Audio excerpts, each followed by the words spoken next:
here was the then KANU chief whip. And when I talk about KANU, you know, Baba na Mama. Including Jimmy Angwenyi was a member of KANU. He was temporarily an assistant minister. Here with us, the Honorable Senator for Samburu, Samuel Eshore, who nearly paid the ultimate price. You see him on a wheelchair today. Some of these struggles that many Kenyans have had to go through. Notwithstanding the fact that KANU and a majority in the House, the Honorable Samuel Eshore, and the very sumptuous breakfast that we used to enjoy at Ikulu, one Wednesday morning would call us and say, okay, notwithstanding this sumptuous breakfast, when we get to the House, and the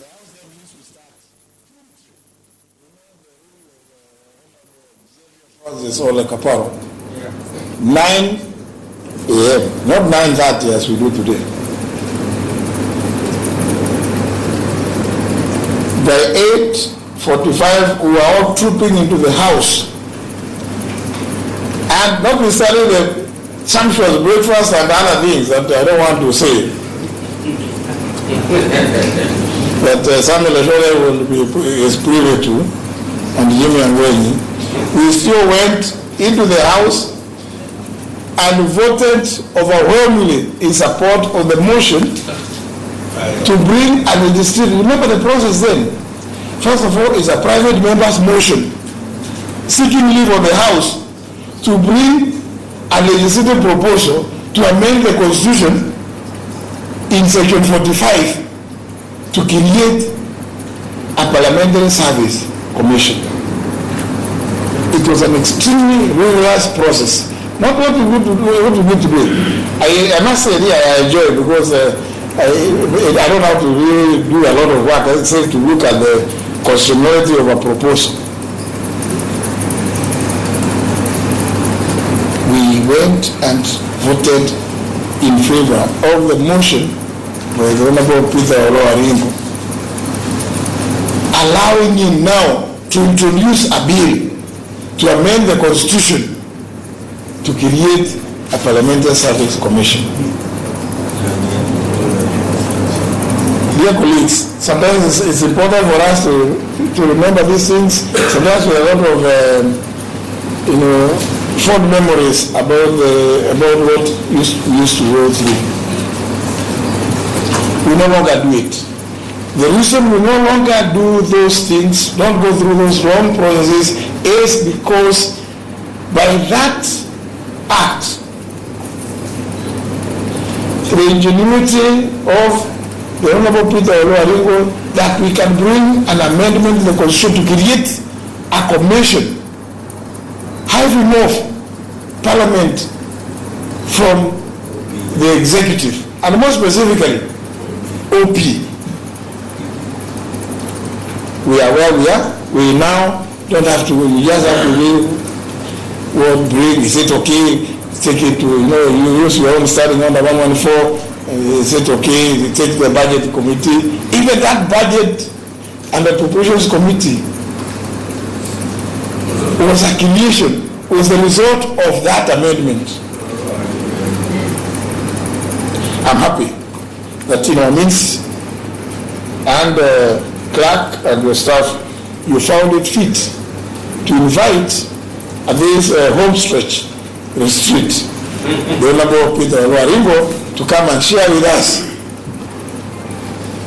the experiences that he has gone through. And of course, he's been in Parliament for the longest time.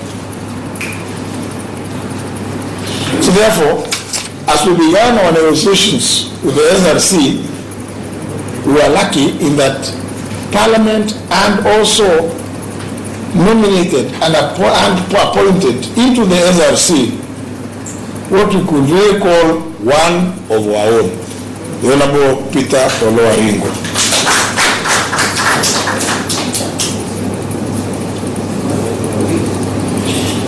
I don't know for a fact that we burned the midnight oil trying to see what it is that we could do. We could do with the new instructions that have come from the SRC. I'm sure all of you remember the Gazette notice which got many members of the 10th Parliament by surprise, because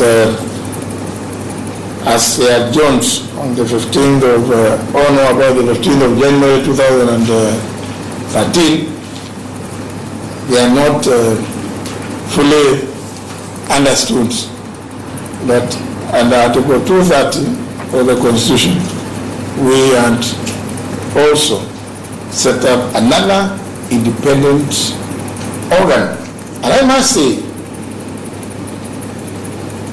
without any fear of contradiction, that indeed we gave it to ourselves, and we must respect the institutions that we created. It's for that reason.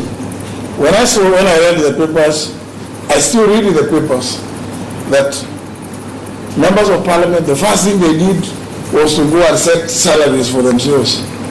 Nothing could be further from the truth. We have no capacity. Indeed,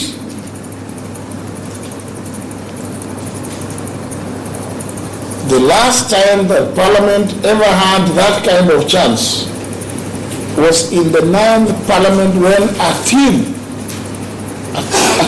a tribunal was appointed by the then Parliament to go and look into the terms and conditions of service of members of Parliament, which report was presented but could not be implemented even then in the 9th Parliament, no, in the 8th Parliament, but was implemented in the 9th Parliament.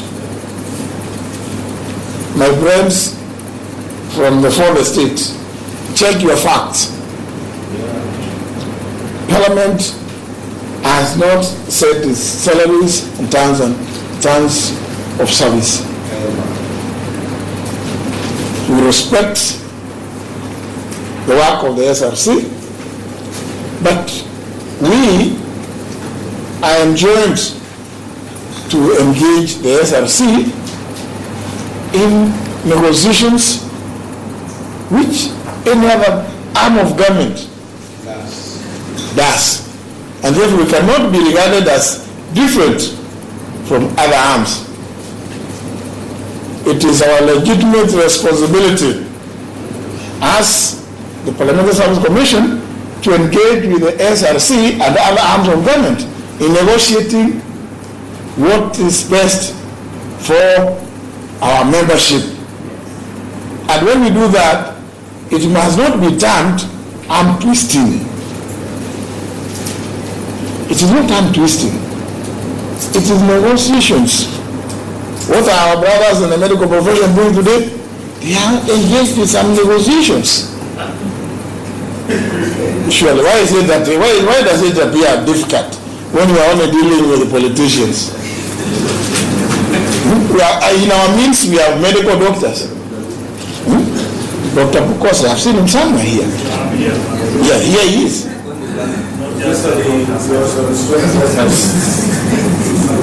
So I think it is fair for us to also take stock of the fact that we have to go through this process of appreciating the new constitutional dispensation. Indeed, also, there was something new. There was a Supreme Court, one of Chief Justice. We never had, the other parliaments never had a Supreme Court to deal with. For the very first time, it is during our tenure that we have to now come to terms with the reality of the existence of a Supreme Court. Like the clerk has pointed out, and as expected, in fact, Honorable Chief Justice, I may wish to inform that our extensive benchmarking tours have shown us that in any country, and I want to challenge our former state to travel also, you realize where there are two houses, the issue of what I call wars of turf will always exist. Indeed, as we know, the oldest parliament, the English Parliament,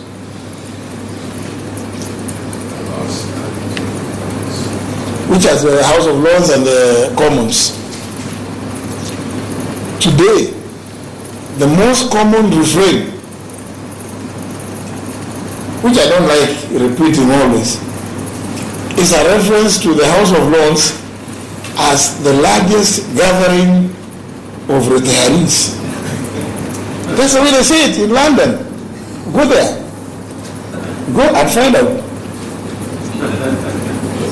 But these are small things. They are not meant to, it is not a war. But in Kenya, we want a difference of opinion is always meant to look like the arm is coming down. It isn't. So indeed, when we began, as all of us will recall, we had the issue of the Division of Revenue Bill. And some of us held the view, more particularly in the National Assembly, that the Division of Revenue Bill, being a bill that defines revenue between the national and the county and the other level of government, is really a function of the National Assembly. And that indeed, the county allocation revenue bill, I still hold that view, is a bill that should go to the Senate. Because National Assembly, having divided revenue between the two levels, which is a vertical, that's a vertical function. The horizontal function, which is the distribution of that revenue among the counties, is a function of the Senate. And indeed, we found, because this is something new, but it was made to look like the hand was coming down. That, but I'm happy that the Supreme Court then ruled that the Senate has a role to play because since then we have not had any wars. The Senate has a role to play, however, peripheral.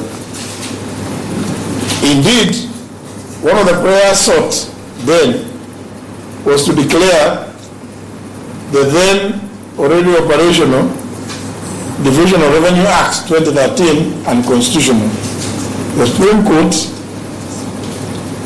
exercising its wisdom, did not do that.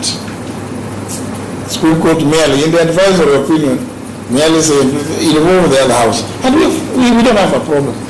Our own experiences with other jurisdictions is that, yes, one house has this power, the other one has this, the power of taxation, the power of the past. But what the comments that come from the other house are to be taken into account. That is not, for me, I don't think that it's a bad thing. Here, the other side, what are they saying? So that moving forward next year, you will make adjustments. In fact, that advice is not just the National Assembly, but also the National Treasury. I'm saying this because these are some of the challenges that we faced when we began. Moving on swiftly, we found ourselves in another complication that we do not have government in the House. The standing orders which had been passed by our predecessor House did not recognize that there was no government in the House.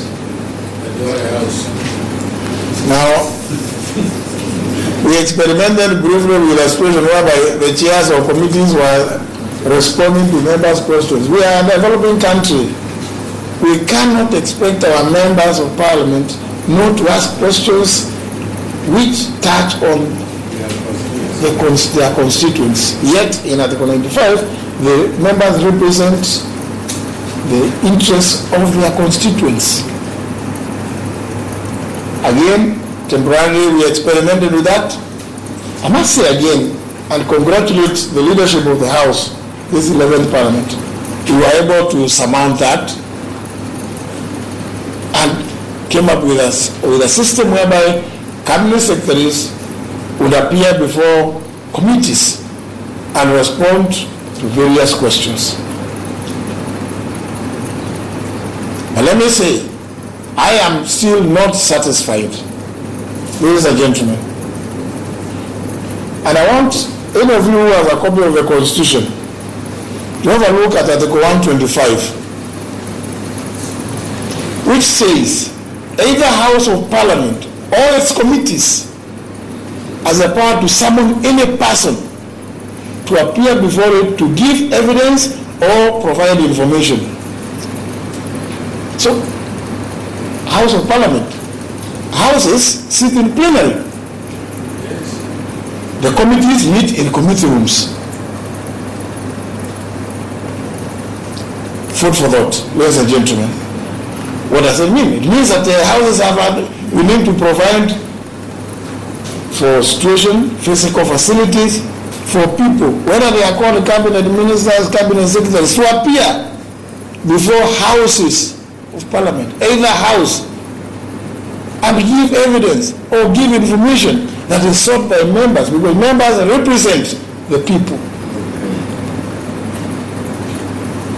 Notwithstanding the fact that they could appear before committees, but nevertheless, if you look at that Article 125, even the House in plenary has a right to summon and or invite, because you are doing not your work, but work delegated by the people you represent, the sovereign. I do know, ladies and gentlemen, that the House has made tremendous efforts to try and achieve the mandate given under Article 95. Some of it will be captured in history. In my own observation, I compare those acrimonies that we witnessed to those ones that the Honorable Jimmy Angwenya and the Honorable Peter Oluwalengo will recall of the 7th Parliament, soon after the reintroduction of the multi-party democratic system, when it was difficult to have a cup of tea with a person of the opposing party. But I think we have moved away from that. We appreciate and recognize the existence of many parties in the House. And I must congratulate the leadership. I regularly see the Honorable Ede Duale, who is a very exceptional character, who moved from his office to go to Honorable Nyenze's office to consult, and vice versa. The Honorable Mwadegu, the Honorable Chris Wamalwa, the Honorable Midiwo. When it comes to House leadership, you can never quite tell. Honorable Ashialia, you can never tell. Are they doing parliamentary work or are they doing their party bidding? I think I owe it to them to recognize that exceptional leadership that they have offered. Without that, it would have been very difficult in a new dispensation. Even as we move towards the 12th Parliament, I wish to remind ourselves that the public is keenly watching the conduct of members. Obviously, the two chambers will always be evaluated, and there will always emerge perceptions. Let us not get consumed in analyzing perceptions. We have engaged in mediation, which is provided for, as we all know. on Article 113. I'm happy to note that so far, not a single bill that has gone through mediation process has been lost. It is testament to the fact that yes, you will exist as two houses, yes, you will exist as political parties, but the interests of the country will always prevail. And I see members who have participated in numerous mediation processes, the Honorable Dr. Makali Mulu, the Honorable Chatuganya, and others, Honorable Bukose, Honorable John Salut, Honorable Mahmoud. Those efforts have not gone unnoticed. But of course, there will always be perception. But my urge is, let us not be consumed, let us not waste our time analyzing how we are being perceived. As long as we have faith that we are doing all that we do in service of our nation and to mankind. I do know that the National Assembly has made a priority business for this session, more particularly with the Committee of Justice and Legal Affairs, Budget and Appropriations Committee, Finance, Trade and Investments, PIC, as well as the Delegated Legislative Committee, being required to prioritize anything that relates to the general elections.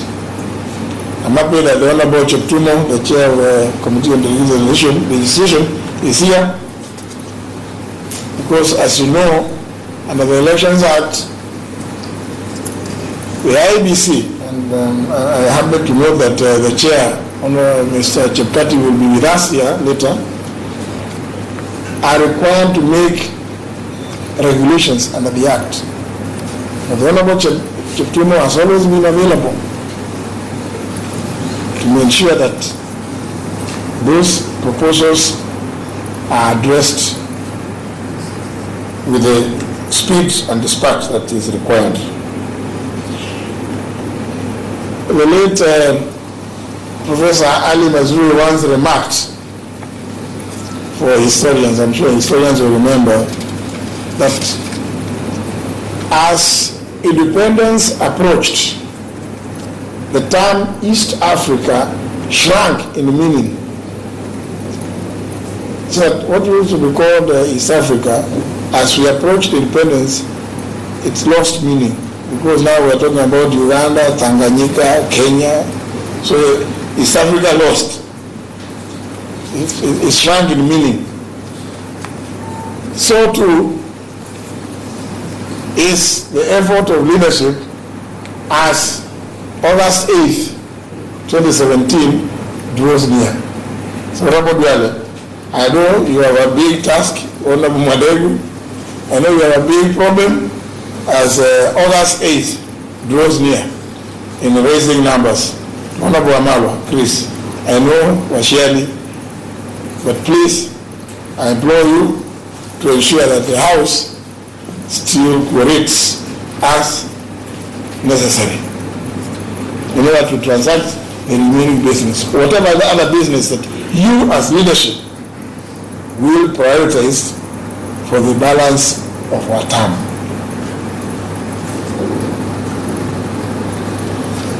Ladies and gentlemen, as I also want, I believe that the 12th Parliament must ensure that the committees are not bloated. These are some of the excesses that we have had to struggle with. Some years back, when we began Boma's Constitutional Conference, I was lucky to have been facilitated to travel to a few countries, one of which was Germany. When I read in their standing orders that a committee of 36 members, I started wondering whether they are serious. 33, 36 members in a committee. When we came to this 11th Parliament, and I found a situation whereby we were having a committee of 29, and my practice and experience having only been to chair a committee of 11. I began wondering whether they are not chairing mini parliaments.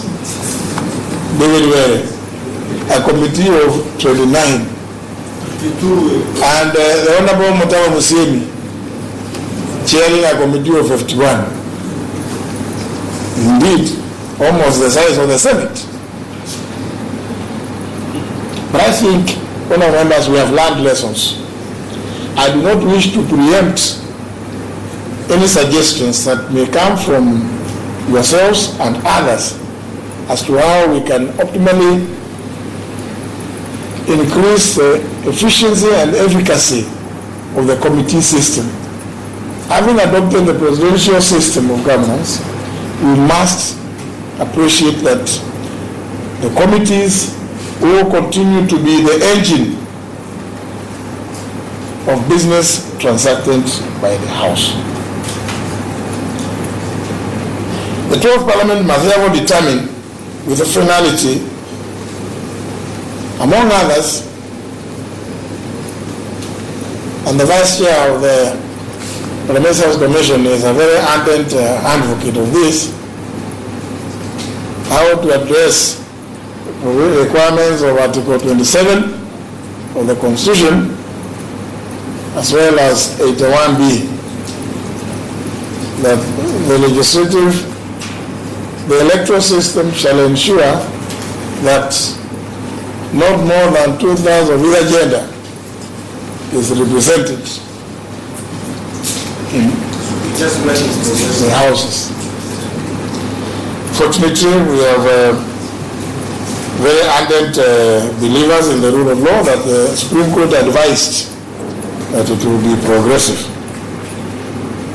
But I also believe that the 12th Parliament will have to deal with the question of, which has been also our biggest challenge, question of public participation. We need, I must say here, to do serious and thorough public participation. Our good friend and brother, the Honorable Chris Omulele, and Senator Amos Wako have brought legislative proposals to address the issue of public participation. What does it mean? What does it entail? How do we ensure that it is meaningful, it has impact in the legislative process? Because one of the cardinal values in Article 10 is public participation. How do we ensure there is positive, impacttive public participation in the work of the Houses of Parliament? We must define what it is. But since we are on the home stretch, my suspicion is that we will find it difficult to sit and burn the midnight oil to try and address the issue of what public participation may mean. The Honorable Omulele in the National Assembly has brought a legislative proposal to address that. In the Senate, Honorable Wako has also a bill. I believe it is possible to bring those two proposals together. Since it is, we gave ourselves this constitution. It says we the people. So we cannot run away from that. I hold the view that independent institutions must uphold the community between themselves and the courtesies and considerable behavior among each other that is required.